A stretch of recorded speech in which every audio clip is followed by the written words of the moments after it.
Returns कम होंगे मगर ये जो मोमेंटम है ये जारी रहेगा। मुझे लगता है कि बहुत सारी जगहों से लिक्विडिटी मार्केट में आएगी और ये ड्राइव करेगी। हमने अपनी रिपोर्ट में भी लिखा है कि कुछ ऐसे स्टॉक्स हैं जहाँ पे वैल्यूएशन गैप है और कुछ ऐसे हैं जहाँ पे ग्रोथ नजर आएगी। तो stock picking, sector picking, timing would be very crucial for 2025। मैं एक रैपिड फायर राउंड अब करने जा रहा हूँ। स्टॉक मार्केट किस लेवल तक जाते हुए देख रहे हैं? मुझे लगता है 135 to 140,000 दिसंबर तक हो सकता है। इन्फ्लेशन रेट आप कितना देख रहे हैं? दिसंबर 25 तक कोई अराउंड 7 से 8%। पॉलिसी रेट कितनी है? हम समझते हैं कि शायद 11% हो जाए पॉलिसी रेट, यहाँ फिर वहाँ जाके बॉटम आउट हो जाए। Top 5 stocks? ENP में सबसे बेहतरीन स्टॉक जो है वो होगा PPL। उसने थोड़ा सा अंडर परफॉर्म किया है। मेरे ख्याल से फौजी फर्टिलाइजर।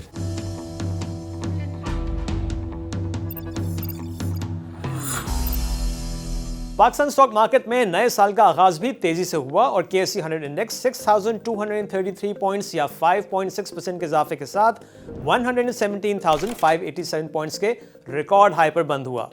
पाकिस्तान स्टॉक मार्केट 2024 की सबसे ज्यादा प्रॉफिटेबल एसेट क्लास रही with a return of 84%। Gold ने 28.4% का रिटर्न दिया, टी बिल्स 21.44%, बैंक डिपॉजिट्स 17.68% और डॉलर का रिटर्न नेगेटिव 1.17% रहा। सेक्टर वाइज इंडेक्स कंट्रीब्यूशन में बैंकिंग सेक्टर सरे फहरिस्त रहा जिसने 13,847 पॉइंट्स कंट्रीब्यूट किए। इसके बाद फर्टिलाइजर, ENP, सीमेंट और ऑयल एंड गैस मार्केटिंग के सेक्टर्स शामिल हैं। स्क्रिप वाइज इंडेक्स कंट्रीब्यूशन में फौजी फर्टिलाइजर कंपनी ने सबसे ज्यादा 6,086 पॉइंट्स कंट्रीब्यूट किए। मारी 3,977, UBL 3,957, OGDC 2,613 और एंग्रो फर्टिलाइजर ने 2,178 पॉइंट्स कंट्रीब्यूट किए। सेक्टर वाइज वॉल्यूम लीडर्स का जायजा लिया जाए तो 2024 में टेक्नोलॉजी सेक्टर ने लीड किया जिसमें 101 मिलियन शेयर्स ट्रेड हुए।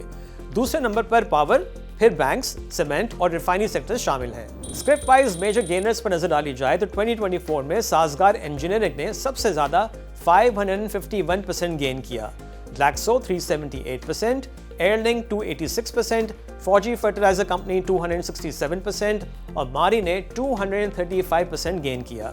स्क्रिप वाइज मेजर लूजर्स में पाकिस्तान सर्विसेज की स्टॉक प्राइस में 21% कमी हुई, एंग्रो पॉलीमर 19%, लॉटकेम 16%, TRG 11% और नेस्ले की स्टॉक प्राइस में 7% कमी हुई।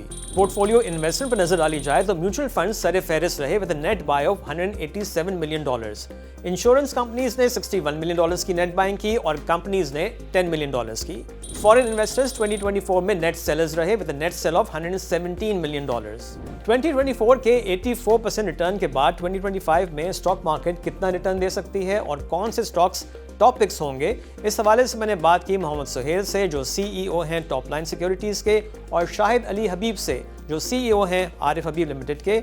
आइए देखते हैं। अच्छा सुहेल, हमने देखा है कि स्टॉक मार्केट ने 2024 में स्टैगरिंग परफॉर्मेंस दिखाई है। रिटर्न जो दिए हैं 84% और 86% इन डॉलर टर्म्स। तो अब लोग ये सोच रहे हैं कि 2025 के लिए कुछ बचा भी है, बिकॉज अगर हम इंडिविजुअल स्टॉक्स भी देखें तो कितने स्टॉक्स जो हैं वो डबल हो गए इन द लास्ट 1 ईयर या 1.5 ईयर। तो अब ये सवाल है कि कुछ बचा है बाकी।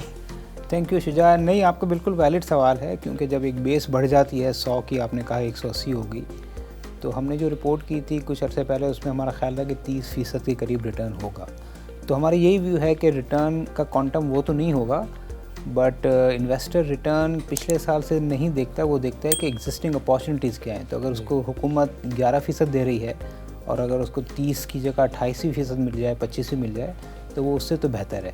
प्लस ये नहीं भूलना चाहिए कि वो 1 लाख रुपए उसने लगाए थे, जो 180 होगा तो 180 पे 30% मिल रहे हैं। तो रिटर्न्स कम होंगे मगर बज़ाहिर लग रहा है कि ये जो मोमेंटम है ये जारी रहेगा। तो सिर्फ पॉलिटिकल एक रिस्क है जो शायद मार्केट को थोड़ा सा डिस्टर्ब करे। अदरवाइज़ आई थिंक लिक्विडिटी जो है मार्केट में बहुत आई है। तो हमारा ख्याल है कि 2024 जो था वो फंडामेंटली ड्रिवन था, जिसमें अर्निंग बहुत अच्छी थी, प्राइस बहुत कम थी। बट अब जो 2025 की जो रैली है जो हमने 1-2 महीने से देखी है वो ज़्यादातर लिक्विडिटी ड्रिवन है, जिसका अंदाज़ा हमें लग रहा है कि वॉल्यूम भी डबल ट्रिपल हो गया है। 50 अरब का वॉल्यूम हो रहा है और रोज़ के 500 से ज़्यादा अकाउंट खुल रहे हैं। तो अब जो रैली जो हम कह रहे हैं कि अगले साल आएगी, ये 2025 में होगी, वो लिक्विडिटी ड्रिवन ज़्यादा होगी। ओके शाहिद साहब, वोलेटिलिटी काफ़ी नज़र आएगी मेरे ख्याल में मार्केट में 2025 में, आपका क्या ख्याल है? I think Shuja economic indicators इतने अच्छे हैं और मेरे ख़्याल से जो आउटलुक जो है इन्फ्लेशन आउटलुक और इंटरेस्ट रेट आउटलुक इतना पॉजिटिव है और मेरे ख़्याल से लेवरेज इतना ज़्यादा नहीं है हमारी मार्केट, तो मुझे नहीं लगता कि थोड़ी सी करेक्शन होती है तो एक अपॉर्चुनिटी बन जाती है, क्योंकि लिक्विडिटी जैसे सोहेल ने कहा कि बहुत ही अच्छी है मार्केट में, म्यूचुअल फंड साइड पे बहुत अच्छी लिक्विडिटी है। और ये मेरे ख़्याल से मैं आपको सिर्फ एक एग्जांपल दूं कि पिछले 3-4 महीने में 56 बिलियन की लिक्विडिटी म्यूचुअल फंड से आई है, जिसने कोई 34-35,000 की इंडेक्स की रैली करने में एक हेल्प किया है। और ये जो 56 बिलियन है, ये सिर्फ 1.7% ऑफ एसेट अंडर मैनेजमेंट है। तो जो 2017 में जो एक्विटीज़ का पोर्शन था म्यूचुअल फंड का वो 45-47% था, आज अभी भी 10% पे है। तो इतना बड़ा साइज़ हो गया है, 3.4 ट्रिलियन का एसेट अंडर मैनेजमेंट हो गया है कि मुझे लगता है कि हम बहुत ही आसानी से, मुझे ऐसा लगता है कि थोड़ी सी अगर हमारी इकोनॉमिक स्टेबिलिटी रहे, थोड़े से बैलेंस ऑफ पेमेंट के इश्यूज़ ना रहें, रिज़र्व की पोजीशन बिल्टअप होती रहे, वो बड़े अच्छे तरीके से रिज़र्व बिल्ड कर रहे हैं। मतलब मार्केट से भी स्टेट बैंक ले रहा है और रुपी डॉलर पैरिटी भी बहुत ही स्टेबल है। फॉरेन इन्वेस्टमेंट भी कोई ख़ास हुई नहीं, अभी होनी है, बिकॉज अभी तो 2024 में तो आउटफ्लो हुआ है। तो मुझे लगता है कि बहुत सारी जगहों से लिक्विडिटी मार्केट में आएगी और ये ड्राइव करेगी। और मुझे लगता है कि हमारा जो एवरेज मल्टीपल है 8.25 का, वो पहुंचा जा सकता है, इतना मुश्किल नहीं है, क्योंकि हम बहुत नीचे से आ रहे हैं, इसलिए हमें बहुत ज़्यादा मुश्किल लग रहा है। हमने कहा कि हमने कोई 18 महीने में 180% हो गया, इस साल 85-84% हो गया, तो अब क्यों रहेगा। लेकिन इकोनॉमिक स्टेबिलिटी अच्छी है, आउटलुक अच्छा है, अर्निंग ग्रोथ भी अच्छी हो रही है। 1.6 ट्रिलियन का प्रॉफिट है कंपनीज़ का, उनका 45% 42% डिविडेंड पे आउट रेशो होता है, तो 700 बिलियन की ये लिक्विडिटी है, तो कहीं ना कहीं जानी है। और फिक्स इनकम की यील्ड्स जो है बहुत नीचे जा रही है, अभी 11.5 से 12% के बीच में टीबल के रेट्स हैं। फिक्स इनकम यील्ड जो मुझे लगता है कि 2025 में इवन सिंगल डिजिट भी हो सकती है। तो हमें लगता है कि आगे जाते इक्विटीज़ के अलावा कोई अच्छी और एसेट क्लास लग नहीं रहा। अच्छा सोहेल, अगर हम देखें मार्केट में 2-3 चीज़ें तो ख़ास तौर से देखी जाती हैं कि जी कोई स्टॉक अगर ले रहे हैं तो उसकी उस प्राइस पे डिविडेंड यील्ड क्या बन रही है, या प्राइस अर्निंग मल्टीपल भी देखा जाता है। बहुत सारे स्टॉक्स की अगर हम यील्ड देखें, अभी भी कुछ की है डबल डिजिट्स में 12-13%। मल्टीपल्स भी अगर देखें तो अच्छे खासे बढ़ गए हैं। तो फिर अब स्टॉक सिलेक्शन जो है वो इतना आसान नहीं होगा, आप क्या कहते हैं? नहीं, बिल्कुल सही है। आई थिंक बड़ा केयरफुली एनालाइज करके स्टॉक पिकिंग करनी चाहिए। पिछले साल तो जिसने जो भी शेयर लिया वो बढ़ गया है, क्योंकि वो मार्केट री रेट हो गई है। अब मार्केट री रेट उनकी होगी जहाँ पे ग्रोथ है, जहाँ पे क्वालिटी मैनेजमेंट है, जहाँ पे डिविडेंड अच्छा है। तो इसीलिए जो बहुत सारे रिटेल इन्वेस्टर्स अब आ गए हैं, जिस तरह मैंने कहा कि 10-12 हज़ार अकाउंट्स हर महीने के खुल रहे हैं, तो जो एक कहावत है ना कि प्राइस सबको पता है शेयर की, वैल्यू बहुत कम को पता है। तो इसीलिए थोड़ा सा मार्केट में जो वॉलेटिलिटी है, जो आपने शायद से पूछा था, वो इसलिए भी है कि जो नए लोग आ रहे हैं, स्पेशली जो देखा देखी आ रहे हैं, वो बहुत ज़्यादा ट्रेडिंग भी कर रहे हैं, बहुत ज़्यादा सुनी सुनाई बातों पे और टिप्स पे भी वो कर रहे हैं। इसीलिए हमने अपनी रिपोर्ट्स में भी लिखा है कि जो कुछ ऐसे स्टॉक्स हैं जहाँ पे वैल्यूएशन गैप है, तो वो परफॉर्म करेंगे 2025 में, और कुछ ऐसे हैं जहाँ पे ग्रोथ नज़र आएगी because of falling interest rates and stable currency. तो स्टॉक पिकिंग, सेक्टर पिकिंग और timing would be very crucial for 2025। ऐसे आप कितना 2025 में कितना रिस्क देख रहे हैं मार्केट में? सही बात है आपकी कि रिस्क डेफिनेटली बढ़ गए हैं। जैसे अभी 6.25 का मल्टीपल है और डेफिनेटली री रेटिंग की तरफ हम जा रहे हैं। हमें बड़ा केयरफुली हमें देखना है कि हमारे इकोनॉमिक इंडिकेटर सही हो रहे हों और हमारी स्टेबिलिटी रहे, हम IMF प्रोग्राम में रिफॉर्म्स की तरफ जा रहे हों।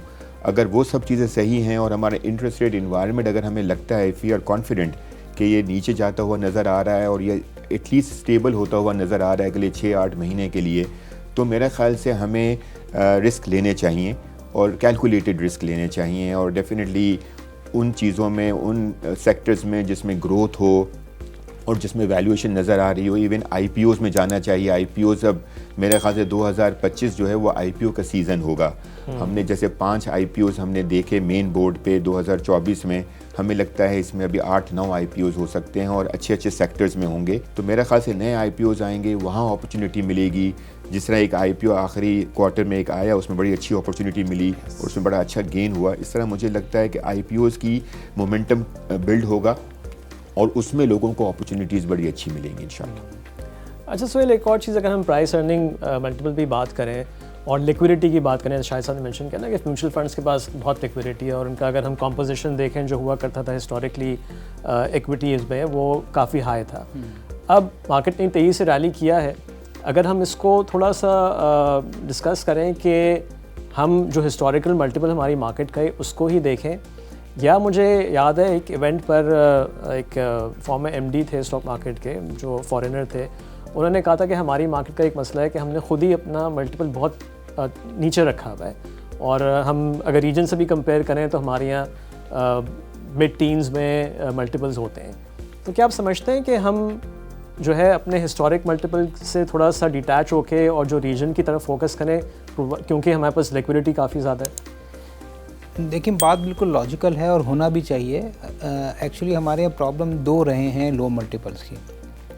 एक प्रॉब्लम ये रहा है कि हमारी कंसिस्टेंसी नहीं रही है ना, जो जिस मुल्कों में, अगर वियतनाम है या फॉर दैट मैटर बांग्लादेश है जो हमसे कंपैरेबल था ही नहीं, अब तो कंपैरेबल है, उसमें मल्टीपल इसलिए अच्छे हैं कि 5-7 साल तो कंटिन्यूटी रहती है। कंटिन्यूटी से मुराद है कि इकोनॉमिक एक्टिविटी नॉर्मल रहती है, 4-5% की जीडीपी। हमारे यहाँ बूम एंड बस्ट बहुत आ गया है। तो अब देखें 2 साल में तो बहुत हमने पैसा कमाया, अगर आप उसको 10 ले जाएंगे या तो फिर कम होता जाएगा रिटर्न। तो inconsistent return is one reason. दूसरा ये हुआ है अनफॉर्चुनेटली कि इसी वजह से हमारा इन्वेस्टर बेस नहीं बढ़ा है। जब इन्वेस्टर बेस नहीं बढ़ता तो प्राइस डिस्कवरी नहीं होती। आजकल क्यों वॉल्यूम ज़्यादा है, हम 10-20 अरब करते थे, अभी 50 अरब, क्योंकि इन्वेस्टर्स बहुत बढ़ गए और इन्वेस्टर बेस इसीलिए नहीं बढ़ा कि हमारी कंसिस्टेंसी नहीं है। तो अगर हम, मेरे ख्याल में 2 साल 6%, 2 साल 2% से बेहतर है, 3-4% के हमने 3 साल गुजार लिए, तो ये वाला है कि हम अपने पी को भूलकर हमें रीजन को देखना पड़ेगा, क्योंकि कॉन्फिडेंस आ जाएगा लोकल का भी, इन्वेस्टर भी, फॉरेन इन्वेस्टर का भी, कि ये मुल्क ग्रेजुअली कंसिस्टेंट जीडीपी में भी, इकोनॉमिक साइड पे भी, पॉलिटिकल साइड पे भी और स्टॉक मार्केट पे भी तरक्की कर रहा है। तो मेरे ख्याल में उसका रीज़न जो है वो हमारा बूम बस्ट साइकिल है, या जो हमारी वॉलेटिलिटी है रिटर्न्स की, वो बहुत ज़्यादा रही है, जिसकी वजह से हम ट्रू पोटेंशियल पे नहीं आ गए। और यही रीज़न था जो, देखें आप कहते हैं मार्केट इतनी क्यों बढ़ी, मैं कहता हूँ मार्केट नहीं बढ़ी है, मार्केट गिर ज़्यादा गई थी। मार्केट गिरने से मुराद पी कम हो गया था। 1.5-2 साल पहले हमें समझ ही नहीं आ रहा था, कभी कभार बहुत चीज़ें समझ नहीं आती है, फिर आपको वक्त बताता है कि वो आपको सही समझ नहीं आ रही थी। जब 2 का पी था तो लोग हमें कहते थे यार श्रीलंका जो डिफ़ॉल्ट हो गया, घाना जो डिफ़ॉल्ट हो गया, उनका 6 है। तो ये जो है ना वो मिसमैच हो गई थी, या कहते हैं ना वो एक अनॉमली थी, वो सही हुई है।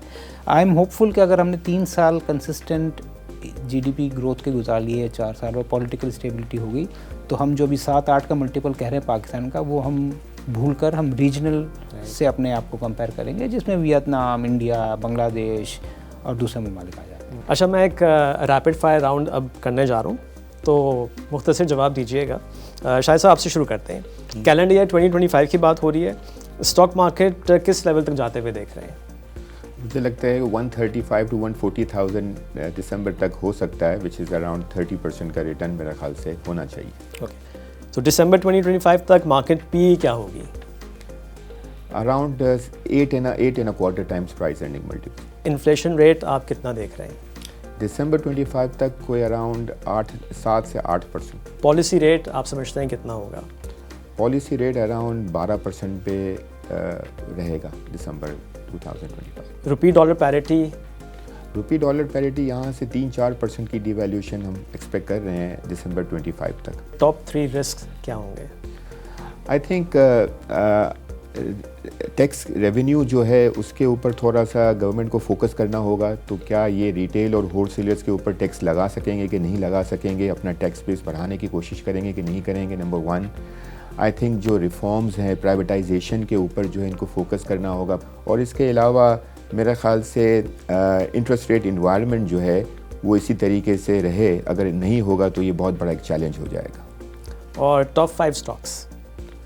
टॉप 5 स्टॉक्स मेरा ख्याल से जो है OGDC, PPL, PSO और इसके अलावा UBL और मेरे ख्याल से फौजी फर्टिलाइज़र। अच्छा सोहेल, आपके ये स्टॉक मार्केट किस लेवल तक देख रहे हैं आप दिसंबर 2025? हमारे हाउस का व्यू 127,000 है, मगर मुझे लगता है कि जो लिक्विडिटी है, क्योंकि लिक्विडिटी ड्राइव्स द मार्केट, तो ये 1.5 लाख शायद टच कर जाए। पी क्या होगा? पी फॉरवर्ड लुकिंग जो 26 का होगा वो 7 साढ़े 7 होगा, जो एवरेज के करीब होगा हमारा, जो 10 साल का एवरेज उसके करीब। तो इन्फ्लेशन आप कितना देख रहे हैं? इन्फ्लेशन हमारा है कि अब पूरे साल का जो कैलेंडर ईयर का है वो 7 से 8% होगा। शुरू में कम होगा, फिर ये हो सकता है 12-13 हो जाए, फिर ये 8-9 हो, तो एवरेज 7 से 8 रहेगा। पॉलिसी रेट कितनी? हम समझते हैं कि शायद 11% हो जाए पॉलिसी रेट यहाँ, फिर वहाँ जाके बॉटम आउट हो जाएगा। रुपी डॉलर पैरिटी हमारा ख्याल है आई थिंक 3-4% से ज़्यादा डिवैल्यूएशन नहीं होगा, या स्टेबल रहेगा या 3-4% रुपया गिरेगा। Top 3 risks? पॉलिटिकल रिस्क होगा सबसे बड़ा, दूसरा ये है कि यूएस एडमिनिस्ट्रेशन की चेंजेस की इम्प्लीकेशन होंगी, और तीसरा ये है कि पाकिस्तान क्या आईएमएफ के साथ चल सकता है, उसकी कंडीशन को कंप्लाई कर सकता है कि नहीं। Top 5 stocks? देखिए ये ट्रिकी सवाल है। मेरे ख्याल में ईएनपी में सबसे बेहतरीन स्टॉक जो है वो होगा पीपीएल, उसने थोड़ा सा अंडर परफॉर्म किया है। बैंक्स में भी जो valuation gap between other stocks और हबीब बैंक बढ़ गया है, तो हबीब बैंक है। फौजी फर्टिलाइज़र जो है वो ऑल्दो 3 गुना हो गया है, मगर उसमें भी जो गैस की प्राइसिंग का फार्मूला है और जो उसका मर्जर की सिनर्जीज़ हैं उसकी वजह से होगा। ऑटो सेक्टर बहुत अच्छा काम कर रहा है मेरे ख्याल में। साजगार जो है उसकी वैल्यूएशन 4 टाइम्स पी है, 8-9 का दूसरों का मल्टीपल है। और लास्टली मेरे ख्याल में इंश्योरेंस सेक्टर जो है उसने बहुत ही ज़्यादा अंडर परफॉर्म किया है, उसकी प्रॉफिटेबिलिटी बहुत अच्छी है, सब अच्छी है। तो मेरे ख्याल में आदम जी इंश्योरेंस ऐसा है जिसकी सम ऑफ पार्ट बहुत ज़्यादा है और उसकी वैल्यूएशन कम है। तो ये 5 स्टॉक्स मेरे होंगे 2025 के लिए। ठीक है। अच्छा सुहेल, आपने भी और शायद साहब आपने भी पॉलिसी रेट के हवाले से 11% तक आप लोग देख रहे हैं दिसंबर 2025 तक। कुछ लोगों का ख्याल ये है कि ये सिंगल डिजिट में आ जानी चाहिए, बिकॉज जो रियल इंटरेस्ट रेट है, जो गैप बेसिकली हमको नज़र आएगा। तो आप नहीं समझते कि ये ऐसा होगा? देखिए अगर हम वही पॉलिटिक्स पे जा रहे हैं कि हमें आर्टिफिशियली चीज़ों को बढ़ाना है, तो आप 1% कर दें, उसमें क्या हर्ज है, ठीक है। क्योंकि जब इन्फ्लेशन 8% होगा तो 2%, 3% पाकिस्तान में एवरेज रहा है, नंबर 1। नंबर 2, श्रीलंका का जो अभी एग्रीमेंट हुआ IMF से, उसमें उसने लिख दिया है 3%। तो मेरा ख्याल में ये जो है ना थोड़ा सा कंट्रोल रहना, मॉनिटरी टाइटनिंग रहना ज़रूरी है, वरना फिर होगा ये कि हर दूसरा बंदा लीज़ पे गाड़ी ले रहा होगा, फिर आप बूम देखेंगे, फिर अगले साल बस देखेंगे। तो उसको कंट्रोल करने के लिए I think the government should have learn the lesson. चाहे सर आपका क्या? आई थिंक हमें सिर्फ हेडलाइन इन्फ्लेशन को नहीं देखना चाहिए, हमें कोर इन्फ्लेशन भी देखना होता है। तो मेरे ख्याल से जैसे अभी अगर हम 4.1% का अगर हेडलाइन इन्फ्लेशन आया है, तो कोर इन्फ्लेशन जो है अराउंड 8-9% पे है और वो ऊपर की तरफ है। तो मेरे ख्याल से अगर आप दिसंबर की बात कर रहे हैं, तो उस वक्त अगर 7 से 8% अगर हेडलाइन होता है, तो कोर इन्फ्लेशन भी अराउंड 9, साढ़े 9, 10% के करीब होगा। तो मेरे ख्याल से स्टेट बैंक इन दोनों चीज़ों को ज़्यादा मॉनिटर कर रहा होता है। तो मुझे लगता है कि 11 से 12% का जो इंटरेस्ट है वो ज़्यादा बेहतर मेरे ख्याल से, और रियल रिटर्न आपको देना भी होता है, IMF की भी रिक्वायरमेंट एक होती है। तो मुझे लगता है कि ये होना चाहिए। अच्छा, एक और बात ये भी है कि हम काइबोर को भी देखें ना, पॉलिसी रेट 13 है लेकिन काइबोर 12.1 से 12.2 है। तो कोई भी अगर फंडिंग लेता है तो वो काइबोर लिंक्ड होता है। तो अभी भी हम 12 पे तो हैं, इतना नहीं। और हो सकता है अगर पॉलिसी रेट अगर 13 से 12 या 11 हो, तो काइबोर हो सकता है कि 10.5-11 हो सकता है। तो मेरा ख्याल से बिल्कुल सही कह रहे हैं कि हम नियर सिंगल डिजिट ही हैं। और दूसरा ये भी होता है कि जिस तरह आप बैंक से भी लोन लेते हैं ना, जब 24% होता है ना तो बैंक 2% स्प्रेड रखता है, और जब 12 होता है तो 1 रखता है। तो ये भी है इम्पैक्ट। आप देखें जो सुकूक्स आ रहे हैं पिछले दिनों में, तो जो इंटरेस्ट रेट हाई थे तो उसका स्प्रेड भी 2.5 बेसिस पॉइंट होता है, 250 बेसिस पॉइंट होता है। अभी आ रहे हैं 70-80 बेसिस पॉइंट अबव ही है। तो शायद सही कह रहे हैं कि हमें वो देखना चाहिए। पॉलिसी रेट तो एक इंडिकेटिव है ना, एक्चुअल तो काइबोर है। तो KIBOR is now close to single digit मेरे ख्याल में। तो मेरे ख्याल में और यही बात है कि जो मार्केट इतनी ऊंची है, क्योंकि मार्केट ज़्यादा प्रैक्टिकल होती है। मार्केट ने ये रियलाइज़ कर लिया है कि बोरिंग कॉस्ट आधी से कम होगी। ठीक है, आप दोनों हज़ार का बहुत शुक्रिया। और अब नजर डालते हैं अगले हफ्ते के इंपॉर्टेंट इवेंट्स पर। वेडनेसडे को 2025 का पहला टी बिल्स ऑक्शन होगा, थर्सडे को रेमिटेंसेस और ऑटो सेल्स का डेटा आएगा, और जुमे को वीकली इन्फ्लेशन के नंबर्स जारी किए जाएंगे। और अब इस हफ्ते के टॉप 5 गेनर्स। इस हफ्ते पाक गल्फ लीजिंग की शेयर प्राइस में सबसे ज्यादा इजाफा हुआ, जो 61% रहा। PSX की शेयर प्राइस में भी 61% का इजाफा हुआ, एंग्रो फर्टिलाइजर 20%, डाउल हर्क्यूलिस 19% और मिलर ट्रैक्टर्स की शेयर प्राइस में इस हफ्ते 19% का इजाफा हुआ। और अब इस हफ्ते के टॉप 5 लूजर्स। इस हफ्ते सबसे ज्यादा कमी टीआरजी की शेयर प्राइस में हुई और ये 9% नीचे रहा। फौजी सीमेंट 4%, आदमजी इंश्योरेंस की शेयर प्राइस में भी 4% की कमी हुई, इंडस मोटर्स 3% और पाकिस्तान एल्यूमिनियम बेवरेज कैन की शेयर प्राइस में भी इस हफ्ते 3% की कमी हुई। और ये था इस हफ्ते का stock watch. Have a nice weekend. खुदा हाफिज।